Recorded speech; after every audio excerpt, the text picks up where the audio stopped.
नमस्कार, मैं हूं आपके साथ यूभी चौधरी और आप देख रहे हैं श्री न्यूज। लखनऊ में कांग्रेस प्रदेश अध्यक्ष अजय राय और सांसद उज्जवल रमण सिंह ने कांग्रेस मुख्यालय पर आयोजित प्रेस कॉन्फ्रेंस में महाकुंभ के आयोजन को लेकर बीजेपी सरकार को जमकर आड़े हाथों लिया। कांग्रेस ने महाकुंभ की अव्यवस्थाओं को उजागर करने वाली एक वीडियो जारी की, जिसमें सरकार पर आरोप लगाया गया कि वो जनता को गुमराह कर रही है और सिर्फ दिखावा कर रही है। अजय राय ने कहा कि पहले जो व्यवस्था थी उसे सरकार ने पूरी तरह से बदल दिया है, जिससे शाही स्नान और कल्पवास जैसे महत्वपूर्ण आयोजनों में श्रद्धालुओं को परेशानियों का सामना करना पड़ रहा है। राय ने यह भी कहा कि महाकुंभ के काम का ठेका गुजरात की बड़ी कंपनियों को दिया गया है और वहां के सारे काम गुजराती लोग ही कर रहे हैं, जो इस पूरे आयोजन को राजनीतिक बना दिया गया।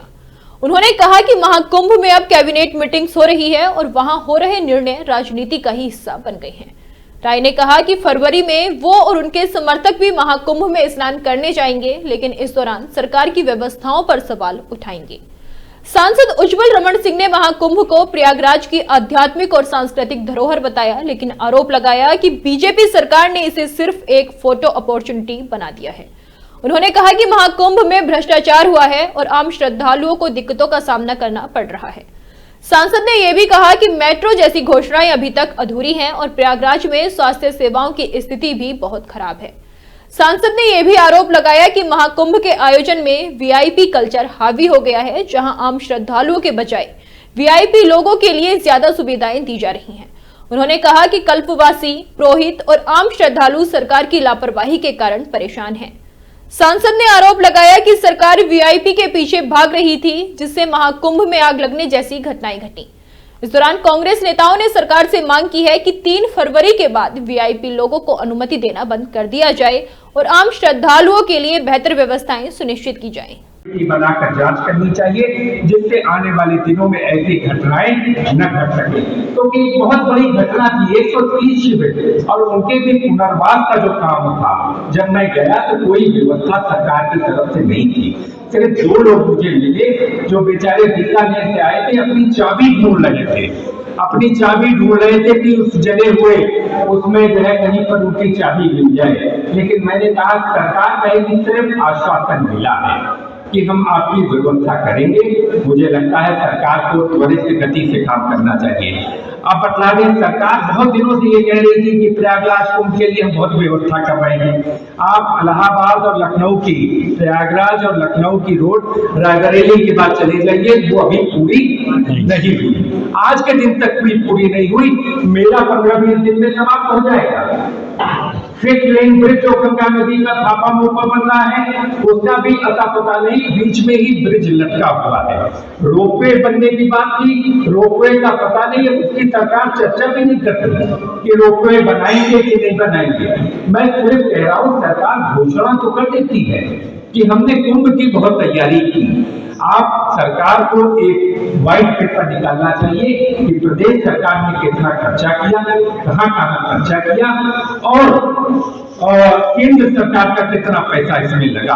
क्योंकि अभी तक ये कहीं पता नहीं चल पा रहा है कि सरकार खर्च कितना।